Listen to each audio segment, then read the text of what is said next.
Dear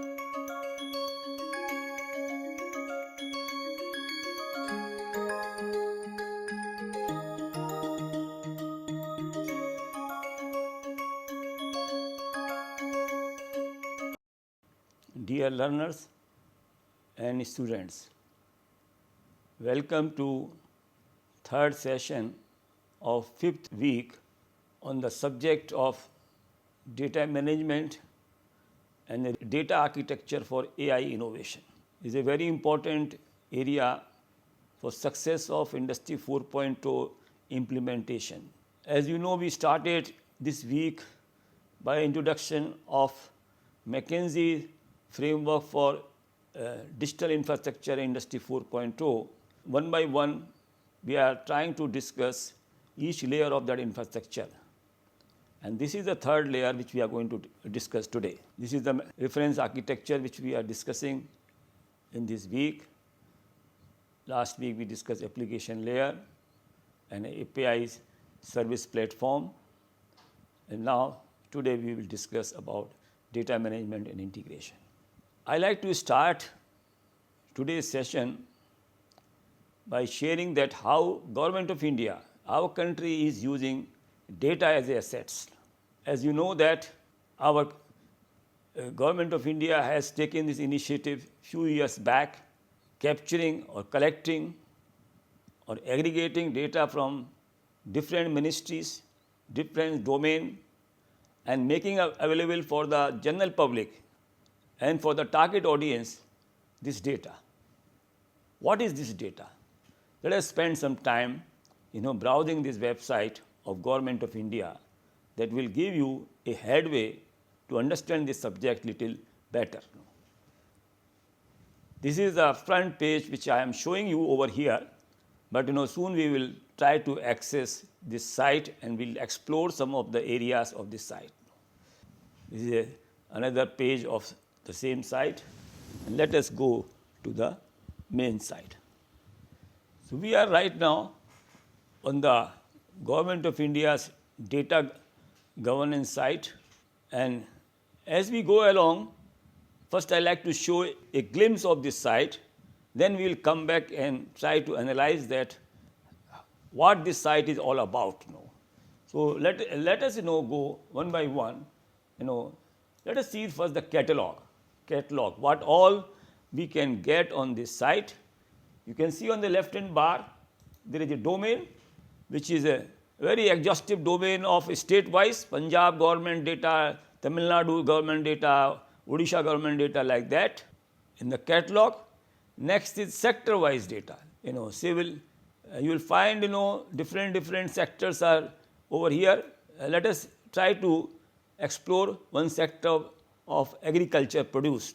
Now we got we have landed on this site of agriculture produce, and it is showing here division wise sales revenue, then abstract detail of revenue release and detail of cashew plantations. Like that, you will find lot of information, but we will try to explore one or two information little in detail.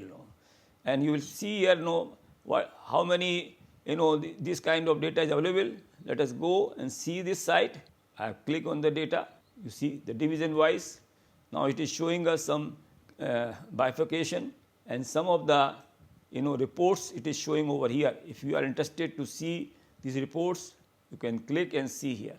Okay, and these reports are available in different format. Like let us go in visualization. This is not available for this kind of data, but let us go in the pure data and try to see whether we can academic. This asking that for what purpose you want to have this. I say academic purpose. So if you need this for this data for some purpose, you can download this in your inbox.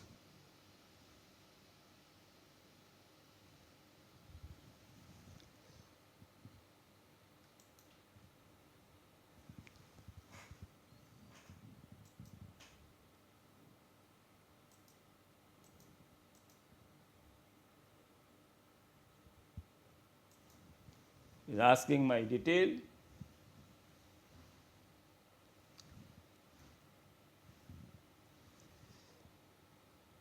mobile number,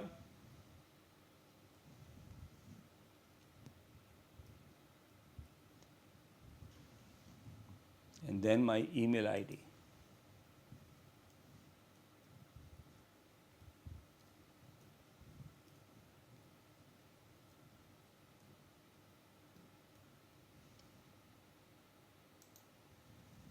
I think it has been sent to my email ID.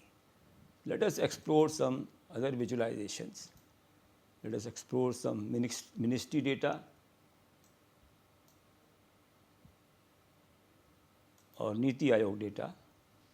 So, what you are finding over here, different sectors of government or different domain of government, ministries, everybody has made available data on this single, portal. Single, we will not say portal, but this is a site, website, and a lot of data organization, data management is going on this site. For visualization, it allows us to take to a different site. Now, suppose you like to see this visualization. It is showing that a year-wise detail of the funds allocated and utilized under Pradhan Mantri Kaushal Vikas Yojana. Like that, as we have seen on the parent site, like suppose this is the visualization you are interested to see. So, I just wanted to give you a glimpse of, that how data is being, captured, is being used, in the government sector, especially on this website data.com, and you can explore that, in your, as you like that, you want to know some details, and you want to get some more information about education, agriculture, transport, you will find all sort of data on this website, all sort of data. Like, this is site, the complete view of data, that, state-wise detail of rooftop solar installations, how many solar installations has been done in the residential sector achieving PM Surya Ghar. So, you will find here details about that, how many applications received, how many application numbers are there, how many households are using, how many in Andhra, in Arunachal Pradesh, and different states, this data has been curated over here. So, the point, my purpose of showing of this, website of Government of India, this is a single website, which is making available, all sort of, data, different kind of data, different kind of, visualization. You, if you are allowed to download, if you have permission, you can download this data and use in your work. So, coming back to our main presentation now, this is a home page of this Government of India data website. You can see that kind of volume of a kind of data it is there. So many resources, 4,81,000 resources. These kind of resources means that this is the number of the data tables or data resources. These are some of them has been put a visualization. So that it is easy to interpret that. 12,540 catalogs are there.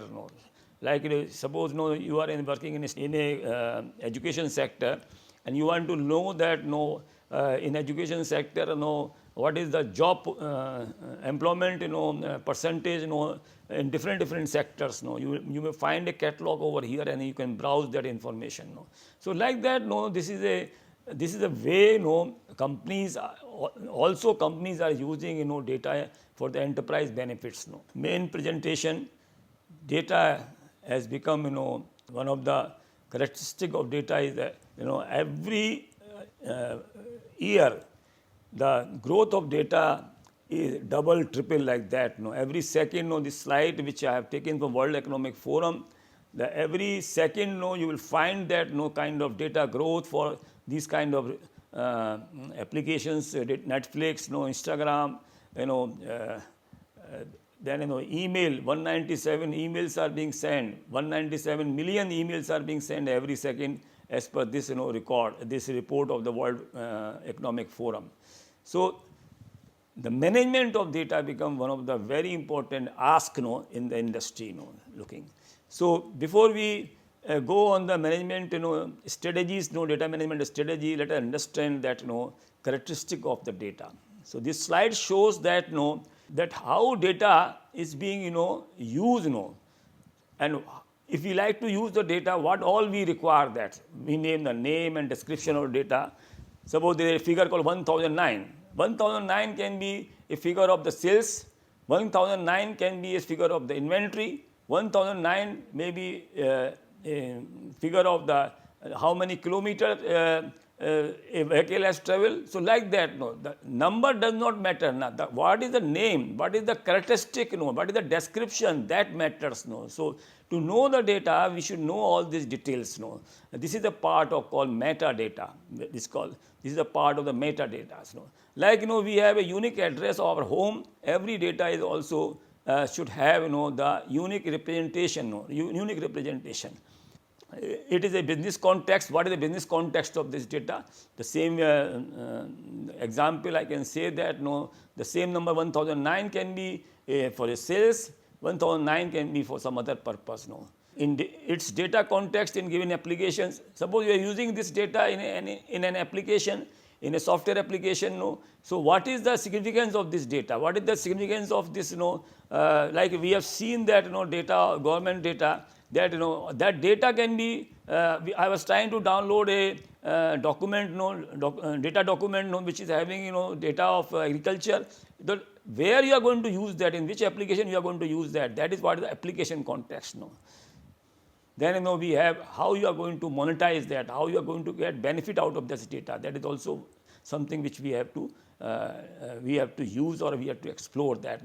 What is the external use of this data? Data which you are having, like the data which we have seen on the government site is having basically it has been made for external use largely so that any department or any company wants to make use of the data to know that some information, they can make use of the data. So, that is another characteristic of the data for the external use.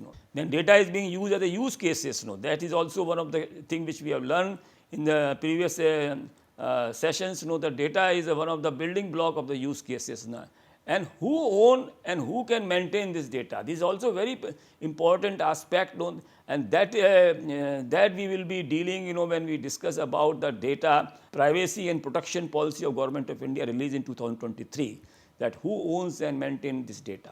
This is also a very important aspect. So, and the integrity of the data, that what data you are going to use, or going to refer, whether it is integrated, it is validated data, or it is just like that.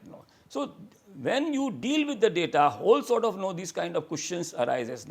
And that is why we need a proper data management and data governance policy or governance framework for that, which we are going to discuss in this presentation. Here there are certain limitations and constraints which has been realized or observed, which are very important to know before we go for any framework or any policy. Like data is locked within an application. Suppose you have a data and which you like to use in some other applications, but this application is in such a way that it allow only to use in its own application. Like suppose there is a data in SAP R3 or enterprise resource planning, but there is another application in the company which we want to make use of this data, but it is not allowing. How you access that? So, that is another problem. How we can solve that? We will learn that there are some mechanisms through which we can solve this kind of problem, or we can access data as per the requirement. Owned by technical people, and this is a general issue that data is being owned by some people. They don't make available this data, even they are authorized. Like there is a data which is available with the finance department, and some other departments like to make use of the data. Probably they will not be able to access unless finance department give them permission. Even they have a right to use the data. So, they have to physically ask somebody, authority in the finance department to give access to the data. So, like that, these kind of limitations has been realized that so is there any method whether data management and data governance policies can help to overcome these kind of constraint or limitations. So, this is a very holistic picture where we are showing, I am showing you over here that this is a current status that we have this application and data has been locked. If we like to use data in some other applications, it may not probably allowed. So how to make data as a product so that it is reusable. This can be benefit can be also taken by other stakeholders So that method we will learn and this come under what is called that digital data product digital data product.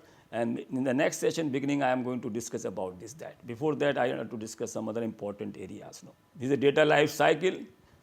Important to know that there is a life cycle for data till it is destroyed. Create, process, store, transfer, analyze, and archive, and then destroy. And also, of course, reuse.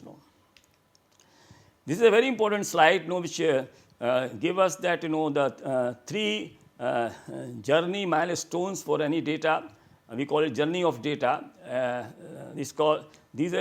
have bifurcated this into three parts: OLTP and OLAP. We call them OLAP and data lake. What is OLTP? The transactions data. When you draw your salary, when you want to, when your department credit your salary, and then you draw that salary, this is a transaction data. Like when you deal with your bank account and you deposit something and you withdraw, is a transaction. This kind of data operation is called online transaction processing. Online transaction processing. I have given some tools over here, but not necessarily these tools are there. But this is the interpretation of online transaction processing system. Many systems in the organizations fall under this category of OLTP. There is another family of applications which make use of data in online analytic processing. Here data is being used for decision purpose, inferences purposes. Data is being used for doing some analysis purpose. For that also we have quite a few OLAP systems, like ERP or Salesforce.com. There is a very popular and very comprehensive system by a company called SAS. SAS. You can Google it and you find that their systems are in the category of OLAP, online analytics processing. Here basically the system is or application is using data for analysis purpose, for analytics purpose. And then finally data lake is not connected, I will say, for OLTP and OLAP in that same manner of application. But basically what industry realized that day by day type of data, like sometimes we have the videos, sometimes we have unstructured data, the scan files, and every company is dealing with a number of databases. So it requires a reservoir kind of discipline, and which industry has has start using a few years back, around 12-13 years back, very versatile architectural paradigm called data lake. Data lake, which we will be studying in a few minutes time. Data lake. This slide shows that in most of the organizations still there is a situation of like fragmented IT systems in one side, fragmented IT systems on the other side we have unconnected data. Data is there, but it is not connected, it is not integrated, it is not standardized.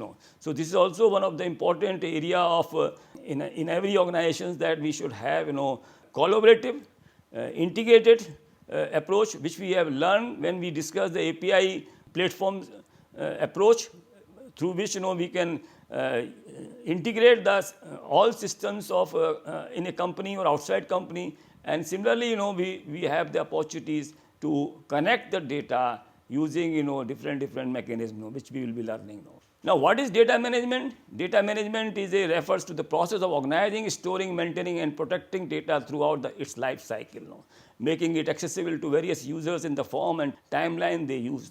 So different kind of databases like Microsoft SQL, all these kind of, or open source SQL, they all are provide data management techniques. Data management techniques. So here our one of the key ask in enterprise world, especially for driving the solution for Industry 4.0, that we should have a good data management tools available in our side. So what is data management and what are the goals of data management? To understand the information needs of enterprise, because once you are clear about the goal, then you can apply the solutions.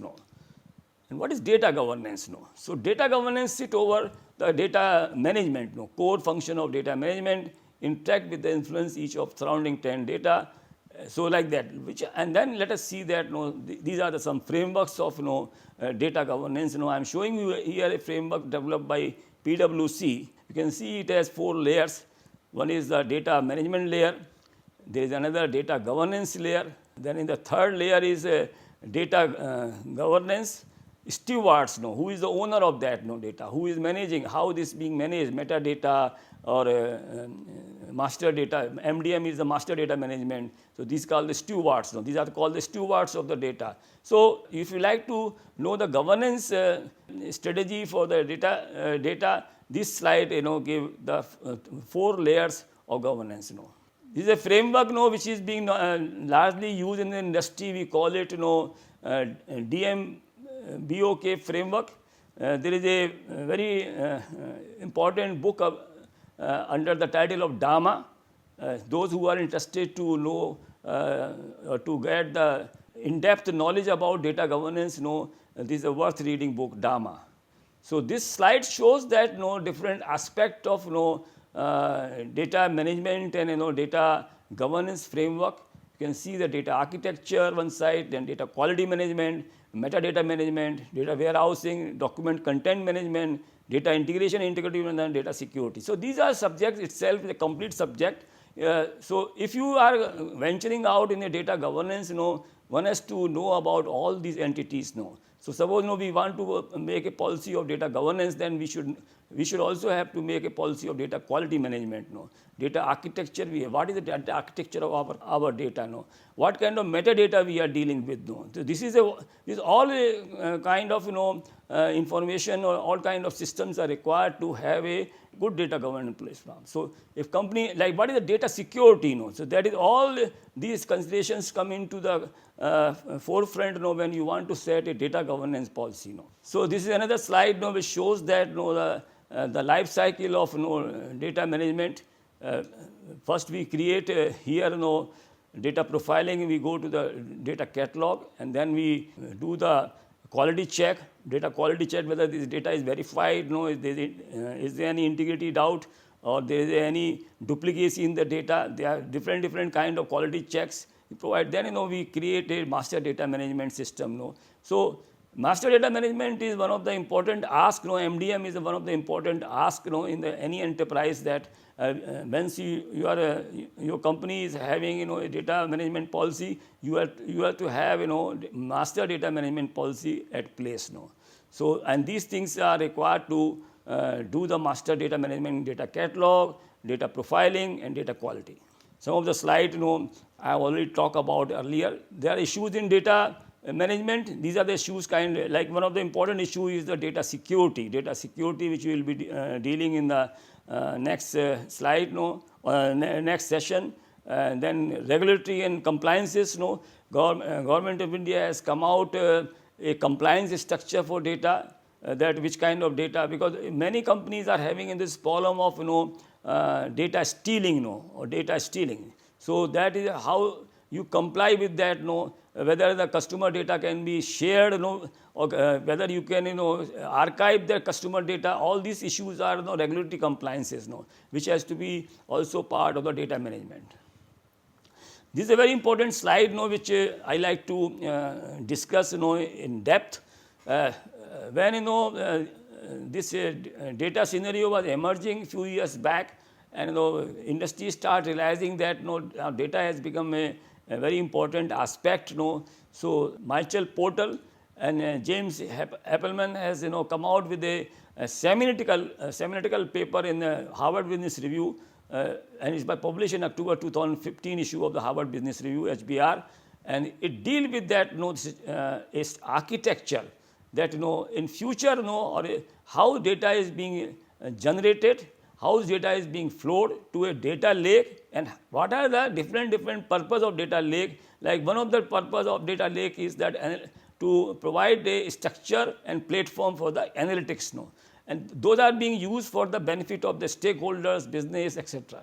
Though it looks like a very simple architecture, but it has hidden very important aspect for the future growth or future use of the data, how it should be used, and what is the purpose of data as far as the business is concerned.